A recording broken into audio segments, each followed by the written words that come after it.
ಮೈಶುಗರ್ ಕಾರ್ಖಾನೆಯ ಕಾರ್ಯಕ್ಷಮತೆ ಹೆಚ್ಚಿಸಲು ಬಾಯ್ಲಿಂಗ್ ಹೌಸ್ ಅಳವಡಿಕೆಗೆ ರಾಜ್ಯ ಸರ್ಕಾರದ ಸಚಿವ ಸಂಪುಟವು 60 ಕೋಟಿ ರೂಪಾಯಿ ಅನುದಾನಕ್ಕೆ ಅನುಮೋದನೆ ನೀಡಿದೆ ಎಂದು ಮೈಶುಗರ್ ಅಧ್ಯಕ್ಷ ಸಿಡಿ ಗಂಗಾಧರ್ ತಿಳಿಸಿದರು. ಸುದ್ದಿಗೋಷ್ಠಿಯಲ್ಲಿ ಮಾತನಾಡಿದ ಅವರು, ಈಗಾಗಲೇ ಕಾಂಗ್ರೆಸ್ ಸರ್ಕಾರವು ಮೈಶುಗರ್ ಕಾರ್ಖಾನೆಯ ಉಳಿವಿಗೆ 3 ಬಾರಿ ಆರ್ಥಿಕ ನೆರವು ನೀಡಿದೆ. ಇದೀಗ ಬಾಯ್ಲಿಂಗ್ ಹೌಸ್ ಅಳವಡಿಕೆಗೆ 60 ಕೋಟಿ ರೂಪಾಯಿ ಸೇರಿ ಒಟ್ಟು 173 ಕೋಟಿ ರೂಪಾಯಿ ನೀಡಿ ಕಾರ್ಖಾನೆಯ ಅಭಿವೃದ್ಧಿಗೆ ಅಪಾರ ಶಕ್ತಿ ತುಂಬಿದೆ ಎಂದರು. ಕಾರ್ಖಾನೆ ನಡೆಸಲಾಗದೆ 2021-22ರಲ್ಲಿ ಖಾಸಗೀಕರಣ ಮಾಡುವ ಆಲೋಚನೆ ಇತ್ತು. ನಮ್ಮ ಸರ್ಕಾರ ಬಂದ 15 ದಿನದಲ್ಲೇ ಕಾರ್ಖಾನೆಯನ್ನು ಪುನರ್ ಆರಂಭಿಸುವ ಭರವಸೆ ನೀಡಿ ಅದನ್ನು ಈಡೇರಿಸಿದೆ. ಮುಂಬರುವ 2026-27ನೇ ಹಂಗಾಮಿನಲ್ಲಿ ಸಕ್ಕರೆ ಉತ್ಪಾದನಾ ಪ್ರಕ್ರಿಯೆ ಮತ್ತಷ್ಟು ಚುರುಕುಗೊಳ್ಳಲಿದೆ ಎಂದು ಹೇಳಿದರು.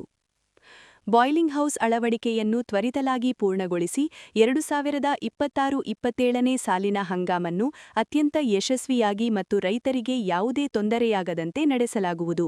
ಈ ಸಾಲಿನ ಏಪ್ರಿಲ್ 2ನೇ ವಾರದಲ್ಲಿ ಅದನ್ನು ಅಳವಡಿಸಲಾಗುವುದು. ಆಗಸ್ಟ್ ಮಾಹೆಯ ಕೊನೆಯೊಳಗೆ ಅಧಿಕೃತವಾಗಿ ಕಾರ್ಯರೂಪಕ್ಕೆ ತರಲಾಗುವುದು ಎಂದು ತಿಳಿಸಿದರು. ಜಿಲ್ಲಾಧಿಕಾರಿಗಳ ನೇತೃತ್ವದಲ್ಲಿ ನಡೆದ ಸಭೆಯಂತೆ ರೈತರ ಹಿತರಕ್ಷಣೆಗಾಗಿ ಪ್ರತಿ ಟನ್ ಕಬ್ಬಿಗೆ ಸರಕಾರದಿಂದ 50 ಹೆಚ್ಚುವರಿ ಪ್ರೋತ್ಸಾಹಧನ ನೀಡಲಾಗುವುದು. ಮೈಶುಗರ್ ಕಾರ್ಖಾನೆಯಲ್ಲಿ ಇಳುವರಿ ಕಡಿಮೆ ಇರುವ ಕಾರಣ ಸರಕಾರದಿಂದ ಮಾತ್ರ ಪ್ರೋತ್ಸಾಹಧನ ನೀಡಲಾಗುವುದು ಎಂದು ಹೇಳಿದರು.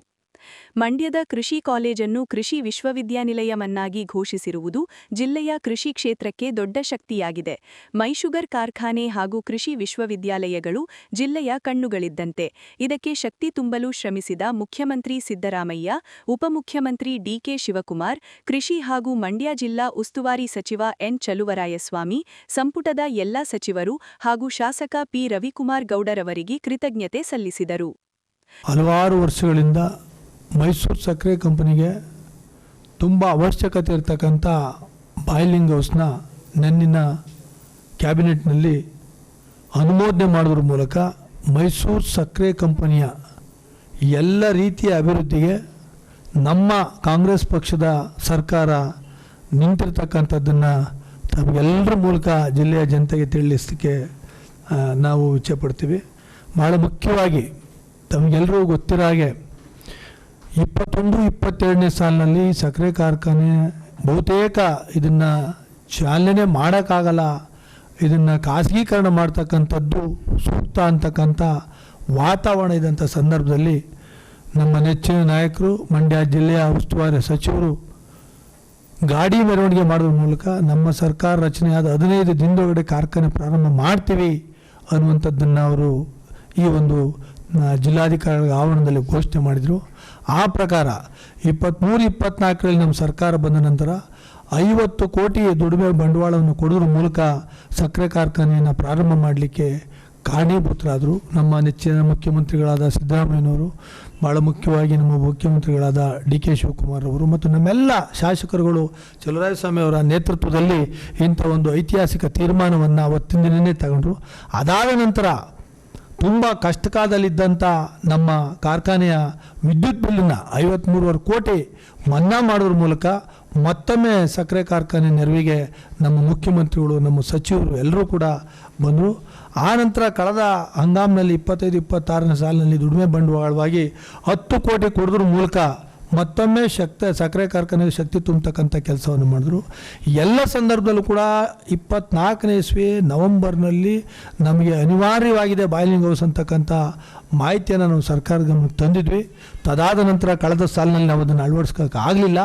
ಆ ನಂತರ ನಿನ್ನೆ ನಡೆದಂಥ ಕ್ಯಾಬಿನೆಟ್ ಮೀಟಿಂಗಲ್ಲಿ ಅದನ್ನು ಅಳವಡಿಸಲಿಕ್ಕೆ 60 ಕೋಟಿಯನ್ನು ನಮ್ಮ ಕ್ಯಾಬಿನೆಟ್ನಲ್ಲಿ ಅಪ್ರೂವ್ ಆಗಿದೆ. ಒಟ್ಟು 173.5 ಕೋಟಿ ಹಣವನ್ನು ಈ 2-2.5 ವರ್ಷಗಳಲ್ಲಿ ಮೈಸೂರು ಸಕ್ಕರೆ ಕಾರ್ಖಾನೆಗೆ ವಿವಿಧ ಹಂತದಲ್ಲಿ ನಮ್ಮ ಸರ್ಕಾರ ಸಹಕಾರಿ ಆಗಿರೋದನ್ನು ತಾವೆಲ್ಲರೂ ಕೂಡ ಗಮನಿಸಿದ್ದೀರ. ಅದನ್ನು ನಾವೆಲ್ಲರೂ ಭಾಳ ಹೃದಯಪೂರ್ವಕವಾಗಿ ಅಭಿನಂದಿಸ್ತೀವಿ.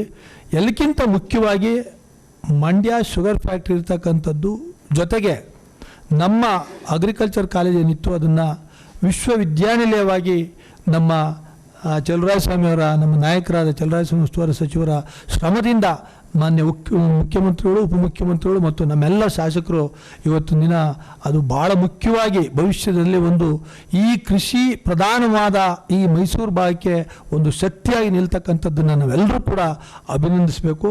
ಜೊತೆಗೆ ಮೈಸೂರು ಸಕ್ಕರೆ ಕಾರ್ಖಾನೆ ಇದು ಮಂಡ್ಯ ಜಿಲ್ಲೆಯ ಜೀವನಾಡಿ.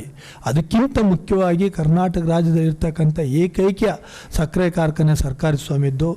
ಮಂಡ್ಯ ಶುಗರ್ನಲ್ಲಿ ನಾವು ಪೇಮೆಂಟ್ ಮಾಡಿದ್ದೀವಿ ಅಂತಂದರೆ ಇಡೀ ರಾಜ್ಯದ ಕಬ್ಬು ಬೆಳೆಗಾರರು ಎಲ್ಲರೂ ಕೂಡ ತಮ್ಮ ತಮ್ಮ ಕಾರ್ಖಾನೆಗಳು ಇನ್ನೂ ಯಾಕೆ ಮಾಡಿಲ್ಲ ಅಂತಕ್ಕಂಥ ಪ್ರಶ್ನೆಯನ್ನು ಕೇಳುವಂಥ ಪರಿಸ್ಥಿತಿ ಈ ಮುಂದೆ ಬರ್ತದೆ ಅನ್ನುವಂಥದ್ದನ್ನು ಹೇಳ್ತಾ, ಜೊತೆಗೆ ಮೊನ್ನೆ ನಮ್ಮ ಜಿಲ್ಲಾಧಿಕಾರಿಗಳ ನಾಯಕತ್ವ ನೇತೃತ್ವದಲ್ಲಿ ನಡೆದಂಥ ಸಭೆಯಲ್ಲಿ ನಮ್ಮ ಸರ್ಕಾರ 1 ಟನ್ಗೆ 50 ರೂಪಾಯಿಯನ್ನು ಕೊಡೋದ್ರ ಮೂಲಕ ನಾವು ರೈತರ ಜೊತೆಗಿದ್ದೀವಿ ರೈತರಿಗೆ ಅಂತ ಹೇಳಿದ್ದಾರೆ. ನಮ್ಮ ಮೈಶುಗರ್ ಕಾರ್ಖಾನೆಗೆ ಸರಬರಾಜು ಮಾಡಿದಂಥ ರೈತ ಬಂಧುಗಳಿಗೆ ಆದಷ್ಟು ಬೇಗ ಪರ್ ಟನ್ಗೆ 50 ರೂಪಾಯಿ ಕೊಡ್ತಕ್ಕಂಥ ನಿಟ್ಟಿನಲ್ಲಿ ನಾವು ಕಾರ್ಯೋನ್ಮುಖರಾಗ್ತೀವಿ. ಮತ್ತೊಮ್ಮೆ ಜಿಲ್ಲೆಯ ಎಲ್ಲ ನಮ್ಮ ಕಾಂಗ್ರೆಸ್ ಪಕ್ಷದ ನಾಯಕರುಗಳ ಪರವಾಗಿ, ರೈತ ಬಂಧುಗಳ ಪರವಾಗಿ, ಕಾರ್ಮಿಕ ಬಂಧುಗಳ ಪರವಾಗಿ, ಮುಖ್ಯವಾಗಿ ಮೈಸೂರು ಹಿತೈಷಿಗಳ ಪರವಾಗಿ ನಮ್ಮ ಕಾಂಗ್ರೆಸ್ ಸರ್ಕಾರವನ್ನು, ಮುಖ್ಯಮಂತ್ರಿಗಳಾದ ಸಿದ್ದರಾಮಯ್ಯನವ್ರನ್ನ, ಉಪಮುಖ್ಯಮಂತ್ರಿಗಳಾದ DK ಶಿವಕುಮಾರ್ ಅವ್ರನ್ನ, ನಮ್ಮ ಸಕ್ಕರೆ ಸಚಿವರಾದ ನಮ್ಮ ಶಿವಾನಂದ ಪಾಟೀಲ್ರನ್ನ, ನಮ್ಮ ನೆಚ್ಚಿನ ನಾಯಕರು, ಎಲ್ಲ ಅಭಿವೃದ್ಧಿ ಕಾರ್ಯಕ್ರಮಗಳಿಗೆ ರೂವಾರಿಗಳಾದ ನಮ್ಮ ಚಲುವರಾಯಸ್ವಾಮಿ ಅವ್ರನ್ನ ಮತ್ತು ನಮ್ಮ ಎಲ್ಲ ಜಿಲ್ಲೆಯ ಶಾಸಕರುಗಳನ್ನು ನಾವೆಲ್ಲರೂ ಕೂಡ ಅಪಾರವಾಗಿ ಅಭಿನಂದಿಸ್ತೀವಿ. ಆದಷ್ಟು ಬೇಗ ಬಾಯ್ಲಿಂಗ್ ಹೌಸ್ನ ಅನುಷ್ಠಾನ ಮಾಡೋದ್ರ ಮೂಲಕ 26-27 ಹಂಗಾಮನ್ನು ನಾವು ಭಾಳ ಯಶಸ್ವಿಯಾಗಿ ನಾವು ಪ್ರಾರಂಭ ಮಾಡ್ತೀವಿ ಅಂತಕ್ಕಂಥದ್ದನ್ನು ತಮಗೆಲ್ಲರೂ ಕೂಡ ಹೇಳ್ತಾ, ಗೋಷ್ಠಿಯಲ್ಲಿ ದೇಶಿಹಳ್ಳಿ ಮೋಹನ್ ಕುಮಾರ್, ನಗರಸಭೆ ಸದಸ್ಯರಾದ ನಯೀಂ, ಶ್ರೀಧರ್, ಚಂದ್ರಶೇಖರ್, ಬೋರೇಗೌಡ, ರಾಮಕೃಷ್ಣ, ನಾಗರಾಜು, ವಿಜಯಕುಮಾರ್ ಇದ್ದರು.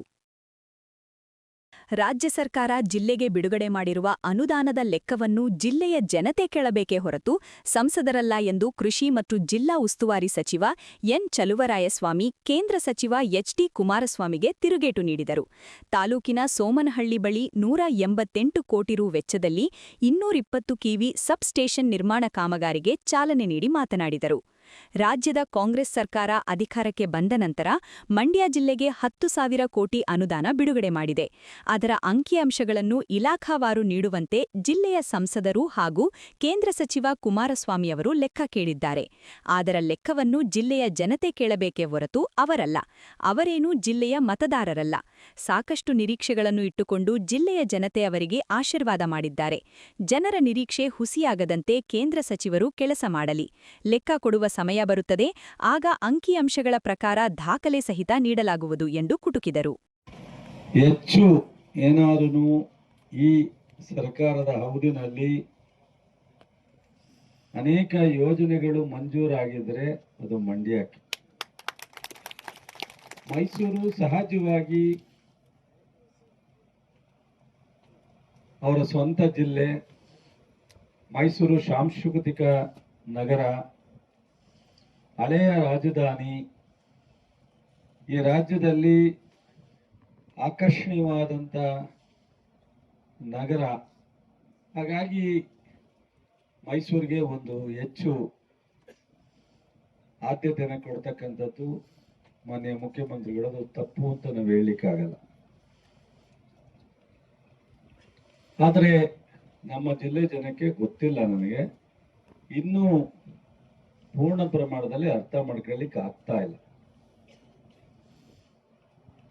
ನಾನು ಒಂದು ಫಸ್ಟ್ ಟೈಮ್ MLA ಇದೆ, ಒಂದು ರ್ಯಾಪಿಡ್ ಲೈನ್ ಎಳೆಯಕ್ಕೆ 6 ತಿಂಗಳು 1 ವರ್ಷ ಸತತ ಪ್ರಯತ್ನ ಮಾಡಿದ್ರು ಆಗ್ತಾ ಇತ್ತು. 66 ಸ್ಟೇಷನ್ ಮಾಡಲಿಕ್ಕೆ ವರ್ಷಾನ್ಗಟ್ಲೆ ತೆಗೆದು. ಶಿವಕುಮಾರ್ಗೆ, ರಮೇಶ್ ಗೊತ್ತೋ ಇಲ್ಲವೋ ಗೊತ್ತಿಲ್ಲ, ನಾನು 2008ರಲ್ಲಿ ಒಂದು ಸ್ಯಾಂಕ್ಷನ್ ಹಂತದಲ್ಲಿ ಇದ್ದದನ್ನ 5 ವರ್ಷ ನಾನು ಸೋತ ಮೇಲೆ ಆಗಿರಲಿಲ್ಲ. ಮತ್ತೆ ನಾನು 13ಕ್ಕೆ MLA ಆಗಿ ಬಂದ್ಮೇಲೆ ಸ್ಯಾಂಕ್ಷನ್ ಮಾಡಿಸಿದ್ದೆ. ಅಂತ ಒಂದು ಅದ್ಭುತವಾದಂತ ಯೋಜನೆ.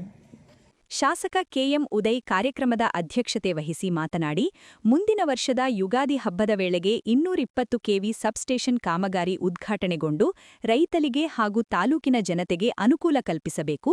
ಈ ಸಂಬಂಧ ನನ್ನಿಂದ ಯಾವುದೇ ಸಹಕಾರವನ್ನು ಅಧಿಕಾರಿಗಳು ಕೇಳಿದರೆ ನೀಡುತ್ತೇನೆ. ಅಧಿಕಾರಿಗಳು ತ್ವರಿತಗತಿಯಲ್ಲಿ ಕಾಮಗಾರಿ ಪೂರ್ಣಗೊಳಿಸಬೇಕೆಂದು ಅಧಿಕಾರಿಗಳಿಗೆ ತಾಕೀತು ಮಾಡಿದರು.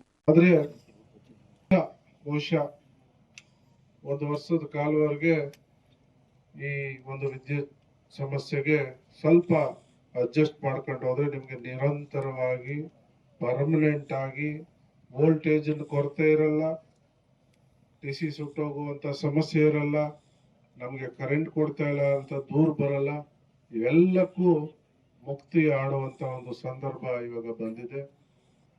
ಜೊತೆಗೆ ಹಲವಾರು ಯೋಜನೆಗಳನ್ನ ನಮ್ಮ ಸರ್ಕಾರದಿಂದ ಈ ತಾಲೂಕಿಗೆ ಕೊಟ್ಟಿದೆ. ಈ ಬಹಳಷ್ಟು ವಿಚಾರಗಳನ್ನ ಎಲ್ಲ ಮಾಡ್ತಾ ಇರೋದಂತ 3 ಜನ ನಾಯಕರು ಎಲ್ಲ ವಿಚಾರಗಳನ್ನು ನಿಮ್ಗೆ ತಿಳಿಸ್ಕೊಟ್ಟಿದ್ದಾರೆ. ಹೆಚ್ಚು ಹೇಳುವಂಥದ್ದು ಅವಶ್ಯಕತೆ ಇಲ್ಲ ನನಗೆ ಅಂತ ಭಾವಿಸ್ಕೊಂಡಿದ್ದೀನಿ. ಈಗಾಗಲೇ ಎಲ್ಲ ಇಲಾಖೆಯಲ್ಲೂ ಕೂಡ ನಿಮಗೆ ವೈಯಕ್ತಿಕವಾಗಿ ಆಗುತ್ತೋ ಇದ್ದಾರೆ.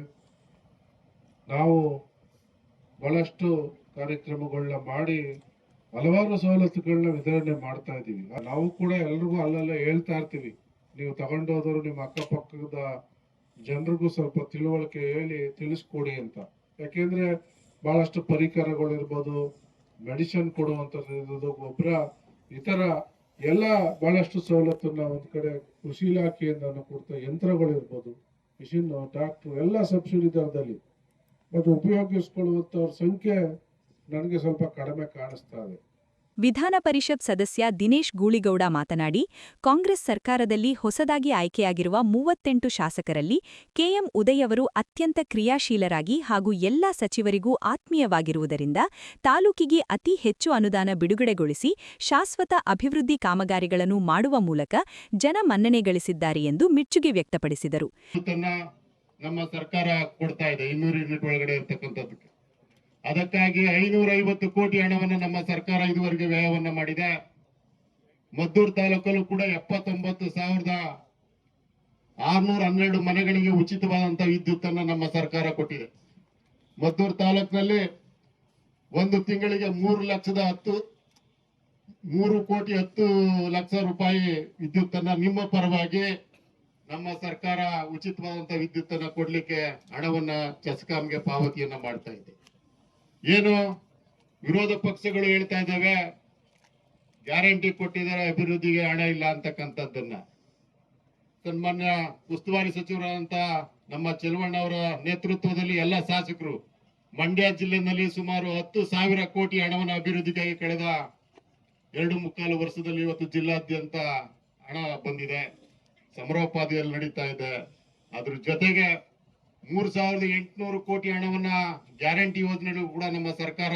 ಕಾರ್ಯಕ್ರಮದಲ್ಲಿ ಶಾಸಕ ಹಾಗೂ ಚೆಸ್ಕಾಂ ಅಧ್ಯಕ್ಷ ರಮೇಶ್ ಬಂಡಿಸಿದ್ದೇಗೌಡ, ಗ್ಯಾರಂಟಿ ಯೋಜನೆಗಳ ತಾಲೂಕು ಅಧ್ಯಕ್ಷ ಬಿ ಬಸವರಾಜು, ಡಿಸಿಸಿ ಬ್ಯಾಂಕ್ ಉಪಾಧ್ಯಕ್ಷ ಚಲುವರಾಜು, ನಿರ್ದೇಶಕ ಪಿ ಸಂದರ್ಶ, ಗ್ರಾಂಪನ್ ಮಾಜಿ ಅಧ್ಯಕ್ಷ ಸಿಟಿ ಶಂಕರ್, ಗುತ್ತಿಗೆದಾರ ಶಿವಶಂಕರ್, ಮುಖಂಡ ತೈಲೂರು ರಘು, ಜಿಲ್ಲಾ ಕಿಸಾನ್ ಕಾಂಗ್ರೆಸ್ ಜಿಲ್ಲಾಧ್ಯಕ್ಷ ದೇಶಹಳ್ಳಿ ಮೋಹನ್ ಕುಮಾರ್, ಭಾರತೀನಗರ ಬ್ಲಾಕ್ ಕಾಂಗ್ರೆಸ್ ಅಧ್ಯಕ್ಷ ರಾಜೀವ್, ಮುನ್ಮೂಲ್ ನಿರ್ದೇಶಕ ಹರೀಶ್ ಬಾಬು, ಮಹಿಳಾ ಘಟಕದ ಅಧ್ಯಕ್ಷೆ ಮಮತಾ ಶಂಕರೇಗೌಡ, ಸೆಸ್ಕ್ ಇಲಾಖೆಯ ಎಸ್ಇ ವೆಂಕಟೇಶ್, ಇಇಗಳಾದ ಕಿಶೋರ್, ಶಿವಕುಮಾರ್ ಕಿರಣ್ ಮತ್ತಿತರರಿದ್ದರು.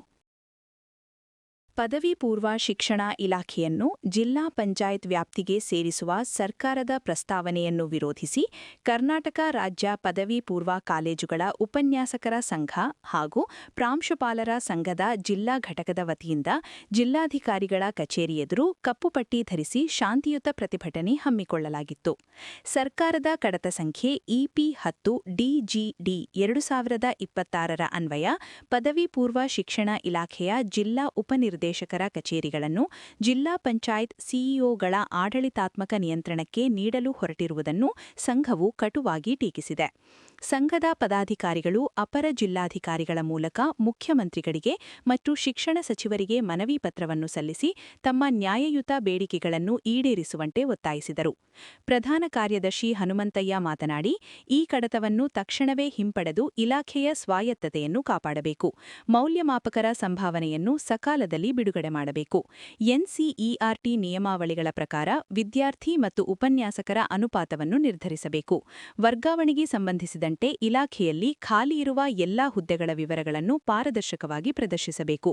ಶಿಕ್ಷಣ ಸಚಿವರು ಸಕಾರಾತ್ಮಕವಾಗಿ ಸ್ಪಂದಿಸದಿದ್ದರೆ ಮುಂದಿನ ವಾರದಿಂದ ಆರಂಭವಾಗಲಿರುವ ಮೌಲ್ಯಮಾಪನ ಕಾರ್ಯವನ್ನು ರಾಜ್ಯಾದ್ಯಂತ ಬಹಿಷ್ಕರಿಸಲಾಗುವುದು ಎಂದು ಎಚ್ಚರಿಸಿದರು. ಕರ್ನಾಟಕ ರಾಜ್ಯ ಪದವಿ ಪೂರ್ವ ಕಾಲೇಜುಗಳ ಉಪನ್ಯಾಸಕರ ಸಂಘ ಜಿಲ್ಲಾ ಘಟಕ ಮಂಡ್ಯ, ಕರ್ನಾಟಕ ರಾಜ್ಯ ಪದವಿ ಪೂರ್ವ ಕಾಲೇಜುಗಳ ಪ್ರಾಂಶುಪಾಲರ ಸಂಘ ಜಿಲ್ಲಾ ಘಟಕ ಮಂಡ್ಯದ ವತಿಯಿಂದ ಈ ದಿನ ಜಿಲ್ಲಾಧಿಕಾರಿಗಳಿಗೆ ಮಾನ್ಯ ಮುಖ್ಯಮಂತ್ರಿಗಳು ಮತ್ತು ಶಿಕ್ಷಣ ಸಚಿವರಿಗೆ ಮನವಿ ಪತ್ರವನ್ನು ಸಲ್ಲಿಸುವುದಕ್ಕೋಸ್ಕರ ರವಾನೆ ಮಾಡೋದಕ್ಕೋಸ್ಕರ ಮಾನ್ಯ ಜಿಲ್ಲಾಧಿಕಾರಿಗಳ ಮುಖಾಂತರ ಇವತ್ತು ಮನವಿಯನ್ನು ಸಲ್ಲಿಸಿದ್ದೀವಿ. ನಮ್ಮ ಪ್ರಮುಖವಾದಂಥ ಬೇಡಿಕೆ ಯಾವುದು ಅಂತ ಹೇಳಿದ್ರೆ, ಪದವಿ ಪೂರ್ವ ಶಿಕ್ಷಣ ಇಲಾಖೆಯನ್ನು ಜಿಲ್ಲಾ ಪಂಚಾಯತಿನ ವ್ಯಾಪ್ತಿಗೆ ತರ್ತಾ ಇರ್ತಕ್ಕಂಥ ಕಡತ EP10 DGD 2026 ಸಂಪೂರ್ಣವಾಗಿ ವಾಪಸ್ ತೆಗೆದುಕೊಳ್ಬೇಕು ಅಂತೇಳಿ ಇದು ನಮ್ಮ ಪ್ರಮುಖವಾದಂಥ ಬೇಡಿಕೆ. ಈ ಕಡತವನ್ನು ವಾಪಸ್ ತೆಗೆದುಕೊಳ್ಬೇಕು ಮತ್ತು ನಮ್ಮ ಮೌಲ್ಯಮಾಪಕರ ಸಂಭಾವನೆಯನ್ನು ಸಕಾಲಿಕವಾಗಿ ಬಿಡುಗಡೆ ಮಾಡಬೇಕು.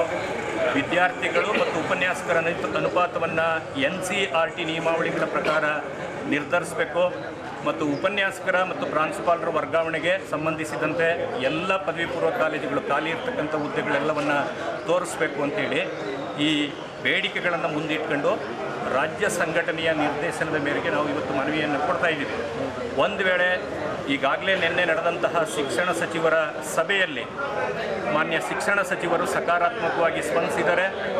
ಮುಂದೆ ನಾನು ಮತ್ತೆ ಸಭೆ ಮಾಡಿ ನಿಮ್ಮ ಬೇಡಿಕೆಗಳನ್ನು ಸಕಾರಾತ್ಮಕವಾಗಿ ಈಡೇರಿಸ್ತೀನಿ ಅಂತಕ್ಕಂಥ ಒಂದು ಮಾತನ್ನು ಹೇಳಿದ್ದಾರೆ. ಅದು ಈಡೇರಲಿಲ್ಲ ಅಂತ ಹೇಳಿದ್ರೆ ಈ ಮುಂದಿನ ವಾರದಿಂದ ಪ್ರಾರಂಭ ಆಗ್ತಕ್ಕಂಥ ಮೌಲ್ಯಮಾಪನವನ್ನು ಇಡೀ ರಾಜ್ಯಾದ್ಯಂತ ಬಹಿಷ್ಕರಿಸ್ತಕ್ಕಂತಹ ಒಂದು ದೃಢ ನಿರ್ಧಾರವನ್ನು ಎರಡೂ ಸಂಘಟನೆಗಳು ಜಂಟಿಯಾಗಿ ಈಗಾಗಲೇ ಪ್ರಕಟಿಸಿವೆ. ಆ ಪ್ರಕಾರ ನಡ್ಕೊಳ್ತಿವೆ. ಇದಕ್ಕೆ ನಮ್ಮ ವಿದ್ಯಾರ್ಥಿಗಳ ಪೋಷಕರುಗಳು, ಮಾಧ್ಯಮ ಸ್ನೇಹಿತರು, ಸಾರ್ವಜನಿಕರು, ನಮ್ಮ ಎಲ್ಲ ಅನುದಾನಿತ ಅನುದಾನ ರಹಿತ ಸರ್ಕಾರಿ ಪದವಿ ಪೂರ್ವ ಕಾಲೇಜುಗಳಲ್ಲಿ ಕೆಲಸ ಮಾಡ್ತಾ ಇರ್ತಕ್ಕಂಥ ಪ್ರಾಂಶುಪಾಲರು, ಉಪನ್ಯಾಸಕರು ಮತ್ತು ಬೋಧಕೇತರರೆಲ್ಲರೂ ಕೂಡ ಸಹಕರಿಸಿ ನಮ್ಮ ಸಂಘಟನೆಗಳ ಜೊತೆ ನಿಂತ್ಕೊಳ್ಬೇಕು. ನಮ್ಮ ಬೇಡಿಕೆ ಈಡೇರುವವರೆಗೂ ಕೂಡ ನಮ್ಮ ಈ ಹೋರಾಟ ಮುಂದುವರಿಯುತ್ತದೆ ಅಂತಕ್ಕಂಥ ಮಾತನ್ನು ಹೇಳ್ತಾ ಈ ಸಂದರ್ಭದಲ್ಲಿ ಉಪನ್ಯಾಸಕರ ಸಂಘದ ಜಿಲ್ಲಾಧ್ಯಕ್ಷ ಚನ್ನಕೃಷ್ಣಯ್ಯ, ಕಾರ್ಯಾಧ್ಯಕ್ಷ ವೆಂಕಟಗೌಡ, ಜಿಲ್ಲಾ ಖಜಾಂಚಿ ಲತಾ, ಪಾಂಡವಪುರ ತಾಲೂಕು ಘಟಕ ಅಧ್ಯಕ್ಷರಾದ ರಾಮಕೃಷ್ಣೇಗೌಡ, ಮಳವಳ್ಳಿ ತಾಲೂಕು ಅಧ್ಯಕ್ಷರಾದ ನಿಂಗರಾಜು, ನಾಗಮಂಗಲ ತಾಲೂಕು ಅಧ್ಯಕ್ಷರಾದ ಶಿವಲಿಂಗಯ್ಯ, ಪ್ರಾಂಶುಪಾಲರ ಸಂಘ ಜಿಲ್ಲಾ ಉಪಾಧ್ಯಕ್ಷರಾದ ಶಿವಲಿಂಗೇಗೌಡ, ಹಿರಿಯ ಪ್ರಾಂಶುಪಾಲರಾದ ಮಹದೇವಸ್ವಾಮಿ, ಗುರುಲಿಂಗೇಗೌಡ ಮತ್ತು HP ತಮ್ಮೇಗೌಡ ಸೇರಿದಂತೆ ಹಲವರಿದ್ದರು. ಬೆಂಗಳೂರಿನಲ್ಲಿ ವಾಸವಿರುವ ಮೂಲತಃ ಚಿಕ್ಕಬಳ್ಳಾಪುರ ನಿವಾಸಿ ಡಾ ಶರಣ್ಯ ಅವರು ನಂದಿನಿ ಉತ್ಪನ್ನಗಳಲ್ಲಿ ಕ್ಯಾನ್ಸರ್ಕಾರಕ ಅಂಶಗಳಿವೆ ಎಂಬ ಪೋಸ್ಟ್ ಹರಡಿರುವುದನ್ನು ಖಂಡನಾರ್ಹ ಎಂದು ಕರ್ನಾಟಕ ರಾಜ್ಯ ರೈತ ಸಂಘದ ಜಿಲ್ಲಾಧ್ಯಕ್ಷ ಇಂಡುವಾಳು ಚಂದ್ರಶೇಖರ್ ತಿಳಿಸಿದರು. ಡಾ ಶರಣ್ಯ ಯಾವುದೇ ಆಧಾರವಿಲ್ಲದೆ ಈ ರೀತಿಯ ಪೋಸ್ಟ್ ಹಾಕಿದ್ದು ಇದು ನಂದಿನಿ ಮೇಲೆ ಕರ್ನಾಟಕ ಸೇರಿದಂತೆ ದೇಶದ ಗ್ರಾಹಕರ ಮೇಲೆ ಪರಿಣಾಮ ಬೀರಲಿದೆ. ಸಾಮಾಜಿಕ ಜಾಲತಾಣದಲ್ಲಿನ ಇವರ ಹೇಳಿಕೆ ಬಾಲಿಶ ಅಥವಾ ಇತರರಿಂದ ಪ್ರೇರವಾದ ಹೇಳಿಕೆ ಎಂದು ಖಂಡಿಸಿದರು. ರಾಜ್ಯದಲ್ಲಿ 16 ಹಾಲು ಒಕ್ಕೂಟಗಳ ಅಡಿಯಲ್ಲಿ 4484 ಮಹಿಳಾ ಸಹಕಾರ ಸಂಘಗಳು ಹಾಗೂ 16149 ಪ್ರಾಥಮಿಕ ಸಂಘಗಳು 27.15 ಲಕ್ಷಕ್ಕೂ ಹೆಚ್ಚು ಹಾಲು ಉತ್ಪಾದಕರನ್ನು ಹೊಂದಿದೆ. ಈ ರೀತಿಯ ಪೋಸ್ಟ್ಗಳು ಅವರ ಜೀವನದ ಮೇಲೆ ತೀವ್ರ ಪರಿಣಾಮ ಬೀರಲಿದೆ ಎಂದು ಕಳವಳ ವ್ಯಕ್ತಪಡಿಸಿದರು. ನಂದಿನಿ ಹಾಲಿನ ಉತ್ಪನ್ನಗಳು ಭಾರತ ಆಹಾರ ಸುರಕ್ಷತೆ ಮತ್ತು ಮಾನದಂಡಗಳ ಪ್ರಾಧಿಕಾರದಿಂದ ಮಾನ್ಯತೆ ಒಳಪಟ್ಟು ಗ್ರಾಹಕರ ನಂಬಿಕೆಗೆ ಅರ್ಹವಾಗಿದೆ. ಯಾವುದೇ ವೈಜ್ಞಾನಿಕ ತಪಾಸಣೆ ಮಾಡದೆ ನಂದಿನಿ ಉತ್ಪನ್ನಗಳ ಬಗ್ಗೆ ಹಗುರವಾಗಿ ಹೇಳಿಕೆ ನೀಡಿದ ಡಾ ಶರಣ್ಯ ತಮ್ಮ ಹೇಳಿಕೆ ಹಿಂಪಡೆದು ಹಾಲು ಉತ್ಪಾದಕ ರೈತರ ಕ್ಷಮೆಯಾಚಿಸಬೇಕೆಂದು ಆಗ್ರಹಿಸಿದರು. 5 ದಶಕಗಳಿಂದಲೂ ಉತ್ಪನ್ನಗಳು ಮಾಡಿ ಡೈರಿನಲ್ಲಿ ಒಳ್ಳೆಯ ಹೆಸರುವಾಸಿ ಮಾಡಿದೆ. ಅಂಥ ಬ್ರ್ಯಾಂಡ್ ಬಗ್ಗೆ ಒಬ್ಬರು ಚರ್ಮ ಡಾಕ್ಟ್ರು ಚಿಕ್ಕಬಳ್ಳಾಪುರದವರು ಶರಣ್ಯ ಅಂತ ಫೆಬ್ರವರಿ ತಿಂಗಳಿನಲ್ಲಿ ಜಾಲತಾಣದಲ್ಲಿ ವೈಯಕ್ತಿಕ ಕರ್ನಾಟಕ ರಾಜ್ಯದ ಹೆಸರಂತ ನಂದಿನಿ ಹಾಲಿನ ಉತ್ಪನ್ನಗಳ ಮೇಲೆ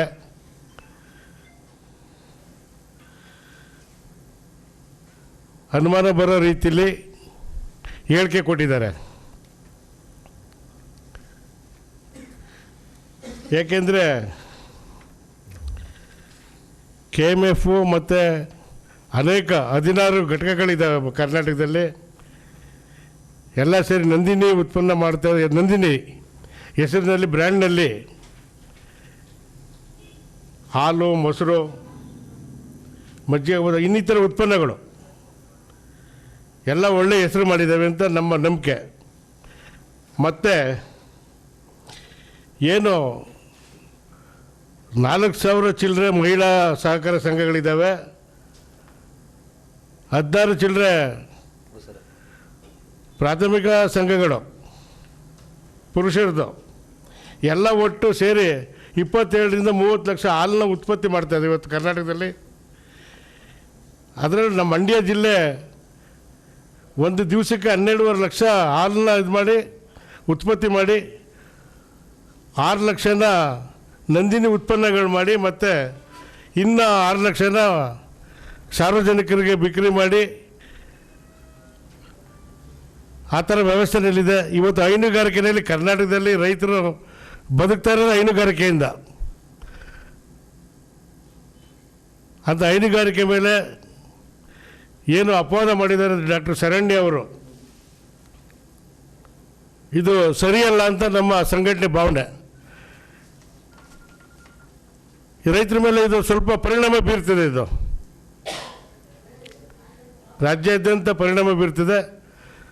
ಅದಕ್ಕೋಸ್ಕರ ಅವರು ಈ ಹೇಳಿಕೆ ಕೊಟ್ಟಿರೋದು ಸರಿಯಲ್ಲ. ಯಾಕೆಂದರೆ ಸರ್ಕಾರದವರೇ ಇದು ಮಾಡಿದ್ದಾರೆ. ಏನು food safety and standard authority of India ಅವರೇ ಸರ್ಟಿಫೈ ಮಾಡಿದ್ದಾರೆ ಒಳ್ಳೆ ಉತ್ಪನ್ನ ಅಂತ. ಇವರು ಯಾರು ಕಂಪ್ಲೇಂಟ್ ಮಾಡಬೇಕಿತ್ತು? ಆ ಸಂಸ್ಥೆಯವರು ಕಂಪ್ಲೇಂಟ್ ಮಾಡಬೇಕಿತ್ತು. ಇವರು ಇಲ್ಲ ಸಲ್ಲದೆಲ್ಲ ಹೇಳಿ ಕ್ಯಾನ್ಸರ್ ಬರುತ್ತೆ, ಅದು ಬರುತ್ತೆ ಅಂತ ಹೇಳಿ ತಪ್ಪು ಭಾವನೆ ಮೂಡಿಸಿದ್ದಾರೆ. ಇದನ್ನು ನಾವು ಖಂಡಿಸ್ತಿದ್ದೇವೆ. ಗೋಷ್ಠಿಯಲ್ಲಿ ಪ್ರಧಾನ ಕಾರ್ಯದರ್ಶಿ ಎಸ್ ಮಂಜೇಗೌಡ, ಉಪಾಧ್ಯಕ್ಷ ಕೆ ರಾಮಲಿಂಗೇಗೌಡ, ಮಾಧ್ಯಮ ಕಾರ್ಯದರ್ಶಿ ಸೋಶಿ ಪ್ರಕಾಶ್, ತಾಲೂಕು ಅಧ್ಯಕ್ಷ ಪುಟ್ಟಸ್ವಾಮಿ, ಮಹೇಶ್, ತೇಜಸ್ ಇದ್ದರು. ಬಹುಜನ ಸಮಾಜ ಪಾರ್ಟಿ ಬಿಎಸ್ಪಿ ವತಿಯಿಂದ ಮಾರ್ಚ್ 15ರಂದು ಬೆಳಗ್ಗೆ 10:30ಕ್ಕೆ ಮಳವಳ್ಳಿ ಪಟ್ಟಣದ ಡಾ ಬಿಆರ್ ಅಂಬೇಡ್ಕರ್ ಪುತ್ಥಳಿಯ ಆವರಣದಲ್ಲಿ ವಲಯ ಮಟ್ಟದ ಬಹುಜನ ದಿವಸ್ ಜಾಗೃತಿ ಸಮಾವೇಶ ಹಮ್ಮಿಕೊಳ್ಳಲಾಗಿದೆ ಎಂದು ಬಿಎಸ್ಪಿ ರಾಜ್ಯಾಧ್ಯಕ್ಷ ಎಂ ಕೃಷ್ಣಮೂರ್ತಿ ತಿಳಿಸಿದರು. ಸುದ್ದಿಗೋಷ್ಠಿಯಲ್ಲಿ ಮಾತನಾಡಿದ ಅವರು, ರಾಜ್ಯದಲ್ಲಿ 4 ವಲಯದ ಮಟ್ಟದ ಬಹುಜನ ದಿವಸ್ ಜಾಗೃತಿ ಸಮಾವೇಶ ನಡೆಯುತ್ತಿದ್ದು, ಮೈಸೂರು ವಲಯ, ಬೆಂಗಳೂರು ವಲಯ, ಗುಲ್ಬರ್ಗಾ ವಲಯ, ಬೆಳಗಾವಿ ವಲಯಗಳ ಜಿಲ್ಲೆಗಳು ಸೇರಿ ಸಮಾವೇಶ ಮಾಡಲಾಗುತ್ತಿದೆ. ಮೈಸೂರು ವಲಯದಲ್ಲಿ ಮಂಡ್ಯ, ಮೈಸೂರು, ಚಾಮರಾಜನಗರ, ಹಾಸನ, ಮಂಗಳೂರು, ಉಡುಪಿ, ಕೊಡಗು, ಚಿಕ್ಕಮಗಳೂರು ಜಿಲ್ಲೆಗಳ ಪಕ್ಷದ ಸದಸ್ಯರು ಭಾಗವಹಿಸಲಿದ್ದಾರೆ ಎಂದರು. ದೇಶದ 16 ಪಕ್ಷಗಳಲ್ಲಿ 6 ರಾಷ್ಟ್ರೀಯ ಪಕ್ಷಗಳು ಬೃಹದಾಕಾರವಾಗಿ ಬೆಳೆದಿದ್ದು, ಬಿಎಸ್ಪಿ 3 ಸ್ಥಾನ ಹೊಂದಿದೆ. ಪಕ್ಷ ಸ್ಥಾಪಿತವಾಗಿ 40 ವರ್ಷ ಪೂರ್ಣಗೊಂಡ ಹಿನ್ನೆಲೆ ಸಮಾವೇಶ ಆಯೋಜಿಸಲಾಗಿದೆ. ಮೈಸೂರು ವಲಯ ಸಮಾವೇಶವನ್ನು ರಾಜ್ಯಾಧ್ಯಕ್ಷ ಎಂ ಕೃಷ್ಣಮೂರ್ತಿ ಉದ್ಘಾಟಿಸಲಿದ್ದು, ರಾಜ್ಯ ಉಪಕಾರ್ಯದರ್ಶಿಗಳಾದ ಗಂಗಾಧರ್ ಬಹುಜನ್, ಡಾ ಆರ್ ಮಹೇಶ್, ರಾಜ್ಯ ಉಪಾಧ್ಯಕ್ಷ ಜಾಕೀರ್ ಹುಸೇನ್, ಕೆಟಿ ರಾಧಾಕೃಷ್ಣ, ಕೆವಿ ಸುಧಾ ಭಾಗವಹಿಸುವರು ಎಂದು ವಿವರಿಸಿದರು. ನಮ್ಮ ಪಕ್ಷದ ಸಂಸ್ಥಾಪಕರಾದಂಥ ಮಾನ್ಯವರು ದಾದಾ ಸಾಹೇಬ್ ಕಾಂಶಿರಾಮ್ಜಿಯವರ ಜನ್ಮದಿನಾಚರಣೆ ಮಾರ್ಚ್ 15ನೇ ತಾರೀಕು ನಮ್ಮ ಕರ್ನಾಟಕ ರಾಜ್ಯದ 4 ಝೋನ್ ಅಂದರೆ ವಲಯಗಳಲ್ಲಿ 4 ಝೋನ್ ಮಟ್ಟದ ಬೃಹತ್ ಬಹುಜನ್ ದಿವಸ್ ಸಮಾವೇಶವನ್ನು ನಾವು ಹಮ್ಮಿಕೊಂಡಿದ್ದೀವಿ. ಅದರಲ್ಲಿ ಮೈಸೂರು ಝೋನ್ನಲ್ಲಿ ಮಂಡ್ಯ, ಮೈಸೂರು, ಚಾಮರಾಜನಗರ, ಕೊಡಗು, ಹಾಸನ್, ಚಿಕ್ಕಮಗಳೂರು ಮತ್ತು ಮಂಗಳೂರು. ಸೊ ಈ 8 ಜಿಲ್ಲೆಗಳ ಎಲ್ಲ ಹಂತದ ಪದಾಧಿಕಾರಿಗಳು ಮತ್ತು ಕಾರ್ಯಕರ್ತರ ಸಮಾವೇಶವನ್ನು ಮಾರ್ಚ್ 15ನೇ ತಾರೀಕು ಮಳವಳ್ಳಿಯ ಅಂಬೇಡ್ಕರ್ ಪುತ್ಥಳಿ ಏನಿದೆ ಆ ಪುತ್ಥಳಿಯ ಆವರಣದಲ್ಲಿ 8 ಜಿಲ್ಲೆಗಳ ಕಾರ್ಯಕರ್ತರ ಬೃಹತ್ ಸಮಾವೇಶವನ್ನು ನಾವು ಹಮ್ಮಿಕೊಂಡಿದ್ದೀವಿ. ಸೊ ಇದೇ ರೀತಿ ಬೆಂಗಳೂರು ಝೋನ್ನ ಸಮಾವೇಶವನ್ನು ಬೆಂಗಳೂರಿನ ದೇವನಹಳ್ಳಿನಲ್ಲಿ ನಾವು ಮಾಡ್ತಾ ಇದ್ದೇವೆ. ಹಾಗೆ ಗುಲ್ಬರ್ಗಾ ವಲಯದ ಸಮಾವೇಶವನ್ನು ರಾಯಚೂರು ಜಿಲ್ಲೆಯಲ್ಲಿ ರಾಯಚೂರು ಜಿಲ್ಲಾ ಕೇಂದ್ರದಲ್ಲಿ ಮಾಡ್ತಾ ಇದ್ದೇವೆ. ಹಾಗೆ ಬೆಳಗಾಂ ವಲಯದ ಸಮಾವೇಶವನ್ನು ಬೆಳಗಾಂನ ಹತಣಿ ವಿಧಾನಸಭಾ ಕ್ಷೇತ್ರದಲ್ಲಿ ನಾವು ಮಾಡ್ತಾ ಇದ್ದೇವೆ. ಸೊ ಈ ಸಂದರ್ಭದಲ್ಲಿ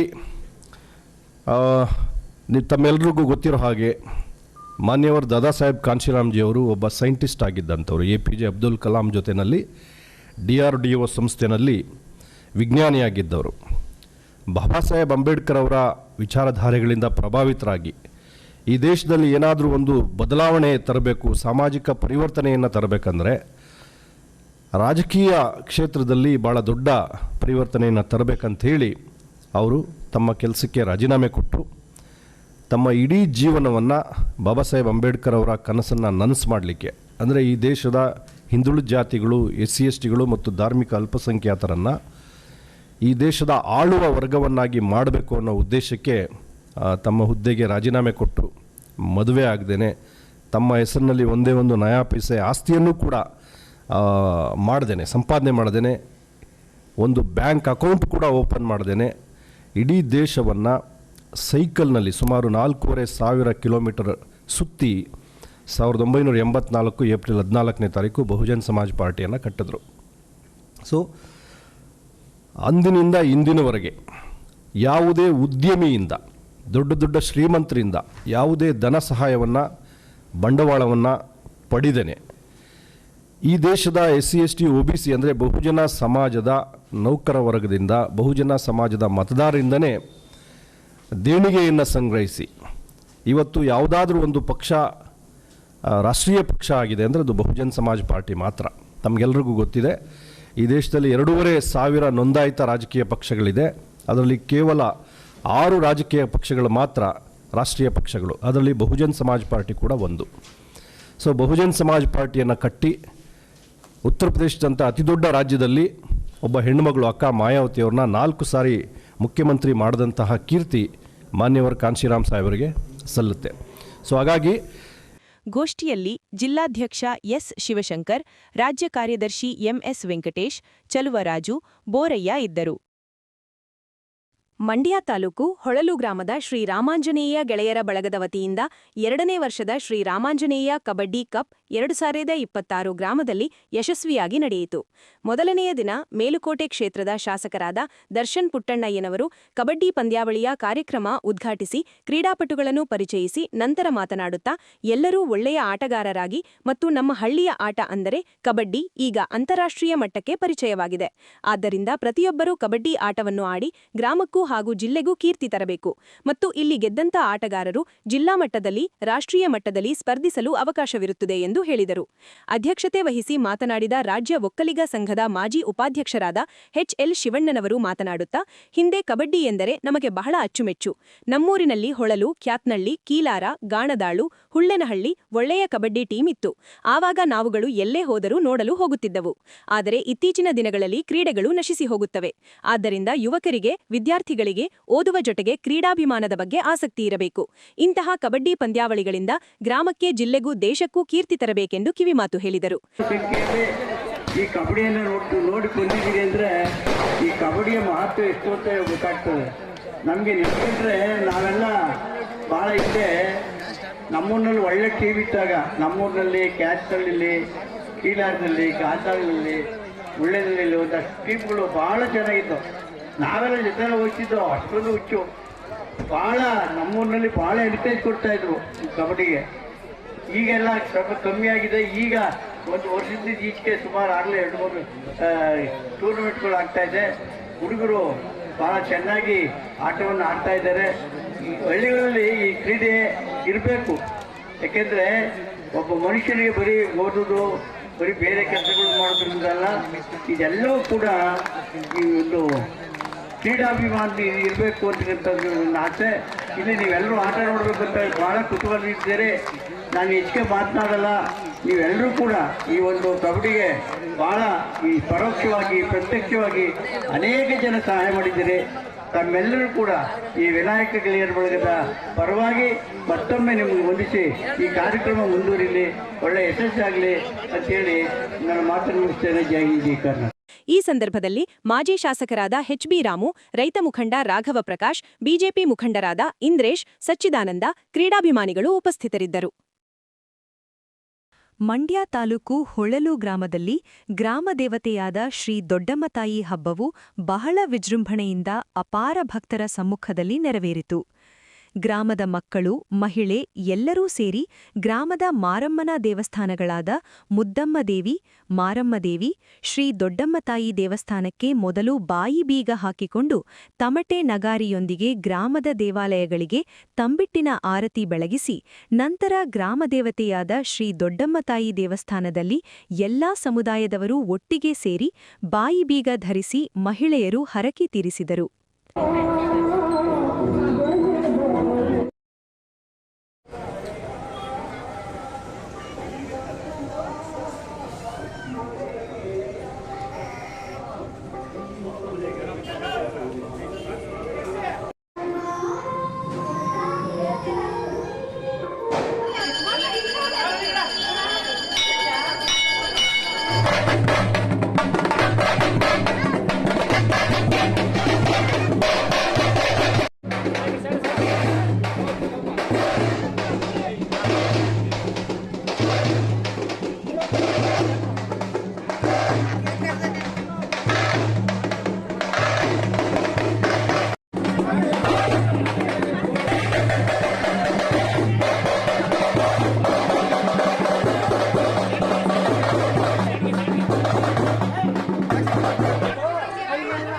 ಅಮ್ಮನಿಗೆ ವಿಶೇಷ ಹೂವಿನ ಅಲಂಕಾರ ಹಾಗೂ ಮಹಾಮಂಗಳಾರತಿ ನೆರವೇರಿಸಿ ಪ್ರಸಾದ ವಿನಿಯೋಗ ಮಾಡಲಾಯಿತು.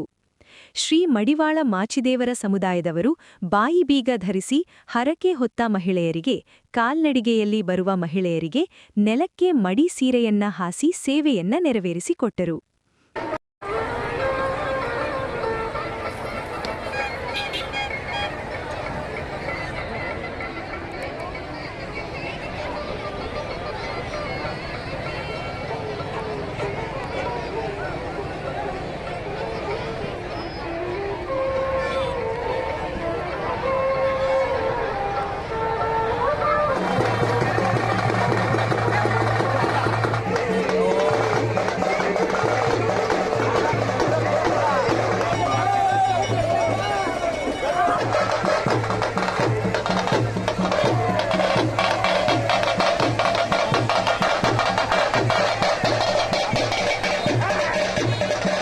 ಈ ಸಂದರ್ಭದಲ್ಲಿ ರಾಜ್ಯ ಒಕ್ಕಲಿಗ ಸಂಘದ ಮಾಜಿ ಉಪಾಧ್ಯಕ್ಷರಾದ ಎಚ್.ಎಲ್. ಶಿವಣ್ಣನವರು ದೇವಿ ದರ್ಶನ ಮಾಡಿ ನಂತರ ಮಾತನಾಡುತ್ತಾ, ಬಹಳ ಇಂದಿನಿಂದಲೂ ಶ್ರೀ ದೊಡ್ಡಮ್ಮತಾಯಿ ಹಬ್ಬವನ್ನು ಗ್ರಾಮದ ಪ್ರತಿಯೊಂದು ಕುಟುಂಬವೂ ಸೇರಿ ಸಾವಿರಾರು ಜನರ ಸಮ್ಮುಖದಲ್ಲಿ ಬಹಳ ವಿಜೃಂಭಣೆಯಿಂದ ಮಾಡ್ತಾ ಬಂದಿದ್ದೇವೆ.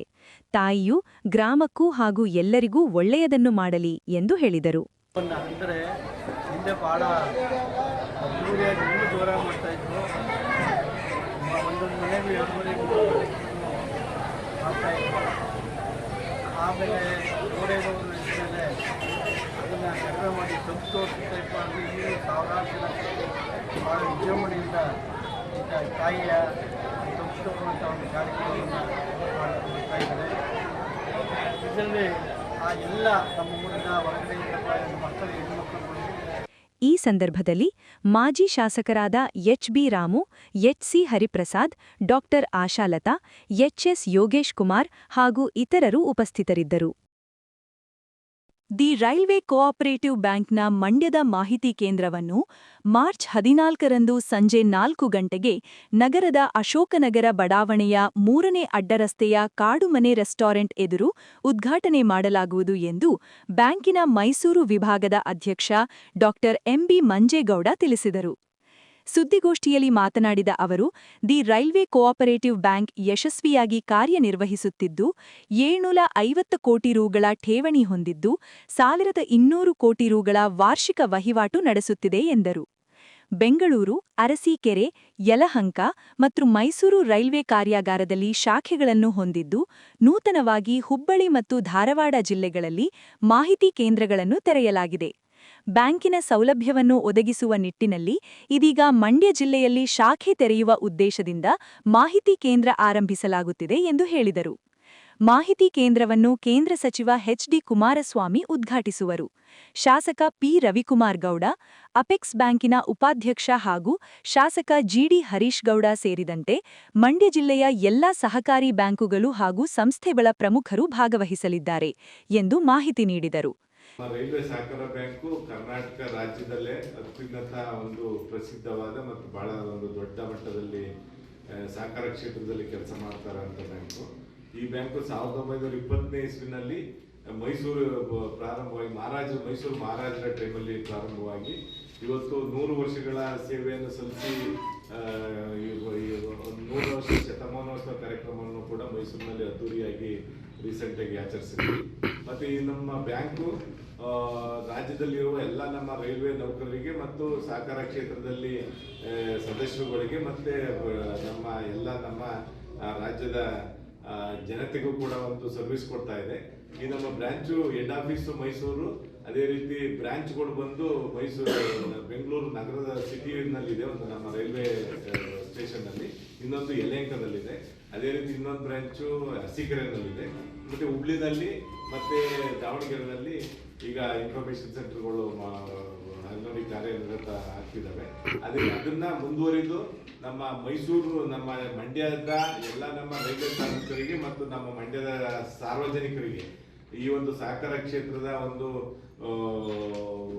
ಒಂದು ಉದ್ದೇಶ ಏನಿದೆ ಅದನ್ನ ಸಕಾರಗೊಳಿಸಲಿಕ್ಕೆ ಮಂಡ್ಯದಲ್ಲೂ ಕೂಡ ನಮ್ಮ ಒಂದು ಬ್ರಾಂಚ್ ಮಾಡೋದು ಅಂತ ಡಿಸೈಡ್ ಮಾಡಿ, ಅದಕ್ಕೆ ಬ್ರಾಂಚ್ಗಿಂತ ಮುಂಚಿತವಾಗಿ ಒಂದು ಇನ್ಫಾರ್ಮೇಶನ್ ಸೆಂಟರ್ ಅನ್ನ ಈಗ ಆಲ್ರೆಡಿ ಮಂಡ್ಯ ನಗರದಲ್ಲಿ ಅಶೋಕ ನಗರ 3ನೇ ಅಡ್ಡ ರಸ್ತೆ ಕಾಡುಮನೆ ರೆಸ್ಟೋರೆಂಟ್ ಎದುರು ಮಂಡ್ಯ, ಇಲ್ಲಿ ಆಲ್ರೆಡಿ ಆಫೀಸ್ನ ಮಾಡಿ ಸೆಟಪ್ ಮಾಡಿದ್ದೀವಿ. ಈ ಇನ್ಫಾರ್ಮೇಶನ್ ಸೆಂಟರ್ ಮತ್ತು ಮಾಹಿತಿ ಕೇಂದ್ರವನ್ನ, ರೈಲ್ವೆ ಸಹಕಾರ ಬ್ಯಾಂಕಿನ ಮಾಹಿತಿ ಕೇಂದ್ರವನ್ನ ನಾಳೆ 4:30ಕ್ಕೆ ಉದ್ಘಾಟನೆ ಮಾಡ್ತಾ ಇದ್ದೀವಿ. ಈ ಉದ್ಘಾಟನೆ ಕಾರ್ಯಕ್ರಮಕ್ಕೆ ನಮ್ಮ ಎಚ್.ಡಿ. ಕುಮಾರಸ್ವಾಮಿ ಅವರು, ಕೇಂದ್ರ ಉಕ್ಕು ಸಚಿವರು ಮತ್ತು ಮಂಡ್ಯ ನಗರದ ಲೋಕಸಭಾ ಸದಸ್ಯರು ಬರ್ತಿದ್ದಾರೆ, ಮತ್ತು ನಮ್ಮ MLA ಅವರಾದ ನಮ್ಮ ಮಂಡ್ಯ ನಗರದ MLA ಅವರು ಕೂಡ ಬರ್ತಿದ್ದಾರೆ, ರವಿ ಗಾಣಿಗವರು. ಅದೇ ರೀತಿ ನಮ್ಮ ಅಪೆಕ್ಸ್ ಬ್ಯಾಂಕ್ನ ಉಪಾಧ್ಯಕ್ಷರಾದ G.T. ಹರೀಶ್ ಗೌಡರು ಮತ್ತು ಅವರು ಕೂಡ ಶಾಸಕರಿದ್ದಾರೆ, ಅವರು ಕೂಡ ಬರ್ತಿದ್ದಾರೆ. ಮತ್ತು ಇಲ್ಲಿ ಮುಖ್ಯವಾಗಿ ನಮ್ಮ DCC ಬ್ಯಾಂಕಿನ ಅಧ್ಯಕ್ಷರು ಮತ್ತು ನಮ್ಮ ಮೈಮೂಲ್ ಹಾಲು ಉತ್ಪಾದಕರ ಅಧ್ಯಕ್ಷರು ಮತ್ತು ಎಲ್ಲ PLD ಬ್ಯಾಂಕಿನ ನಿರ್ದೇಶಕರು ಮತ್ತು ಸಹಕಾರ ಕ್ಷೇತ್ರದಲ್ಲಿ ಯಾರ್ಯಾರು ಮುಂಚೂಣಿಯಲ್ಲಿದ್ದಾರೆ ಮಂಡ್ಯದಲ್ಲಿ ಅವರೆಲ್ಲರೂ ಕೂಡ ಕರೀತಾ ಇದ್ದೀವಿ. ಮತ್ತು ಎಲ್ಲ ಸಂಘ ಸಂಸ್ಥೆಗಳನ್ನು ಕೂಡ ಇನ್ವೈಟ್ ಮಾಡಿದ್ದೀವಿ. ಸೊ ಎಲ್ಲರೂ ಕೂಡ ಸಾರ್ವಜನಿಕರು ಮತ್ತು ನಮ್ಮ ರೈಲ್ವೆ ಎಂಪ್ಲಾಯೀಸ್ನ ಸಹಭಾಗಿತ್ವದಲ್ಲಿ ಈ ಕೇಂದ್ರವನ್ನು ಮಾಡ್ತಾ ಇದ್ದೀವಿ.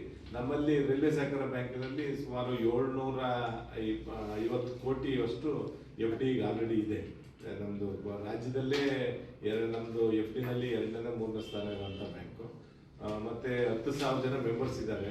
ಅದೇ ರೀತಿ ಟರ್ನ್ ಓವರ್ ಬಂದು 1,200 ಕೋಟಿ ಟರ್ನ್ ಓವರ್ ಇದೆ ರೈಲ್ವೆ ಸಹಕಾರ. ಸೊ ಬಹಳ ದೊಡ್ಡ ಬ್ಯಾಂಕು. ವರ್ಷಕ್ಕೆ ಅಷ್ಟಿದೆ. ಸೊ ಆ ಬ್ಯಾಂಕನ್ನ ಇನ್ನೂ ಅಭಿವೃದ್ಧಿ ಪಡಿಸಬೇಕು ಅಂತ ಹೇಳಿ ಈಗ ಮಂಡ್ಯ ನಗರದಲ್ಲಿ ಮುಖ್ಯವಾಗಿ FD ಗೋಷ್ಠಿಯಲ್ಲಿ ಬ್ಯಾಂಕಿನ ಸಿಇಒ ನಾರಾಯಣ್, ಬೆಂಗಳೂರು ಶಾಖೆಯ ವ್ಯವಸ್ಥಾಪಕ ಸತ್ಯನಾರಾಯಣ್, ಮೈಸೂರು ಶಾಖೆಯ ವ್ಯವಸ್ಥಾಪಕ ಪ್ರಸಾದ್ ಇದ್ದರು.